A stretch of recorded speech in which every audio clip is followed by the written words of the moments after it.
इंद्र परेशान कि बाप ने तो परेशान कर रखा था, बेटा भी तपस्या करके परेशान करने लगा है। इसलिए विश्वरूप का तप देख करके इंद्र दुखी हो गए और अपने तीनों अप्सराओं को भेज दिया, जाओ उनकी तपस्या को भंग कर दो। कहते तीनों अप्सराएं रंभा, तिलोत्तमा, उर्वशी गई तो, लेकिन कोटि जतन करके हार गई। विश्वरूप अपने तप से डिगा नहीं, और तप से जब डिगा नहीं तो ब्रह्मा जी प्रसन्न हुए और ब्रह्मा जी ने उसका नाम रख दिया त्रिशरा मुनि। आज के बाद तुम त्रिशरा मुनि कहलाओगे, 3 सिर वाले मुनि।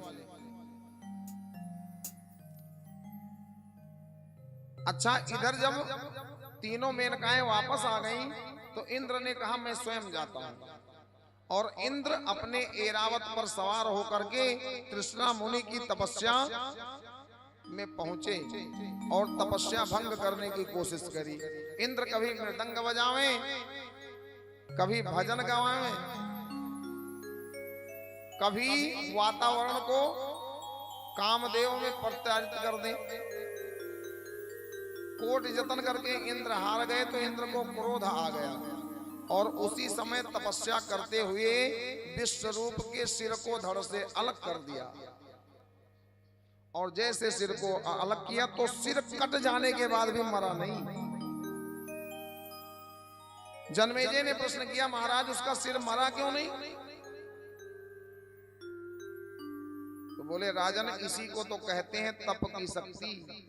उसका सिर अलग तो हो गया विश्वरूप का, लेकिन वो तपस्या में इतना लीन था कि उसके सिर में हरकत हो रही थी और मुंह, सर कटा हुआ मुंह मंत्र जप रहा था।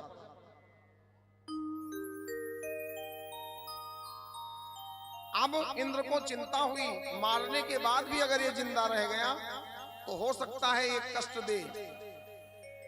तो पुनः इंद्र ने तक्षा के द्वारा सिर के कई टुकड़े करवा दिए। कहते जब सिर के टुकड़े किए गए तो मुनि के सिर के टुकड़े से हजारों पक्षियों ने जन्म लिया।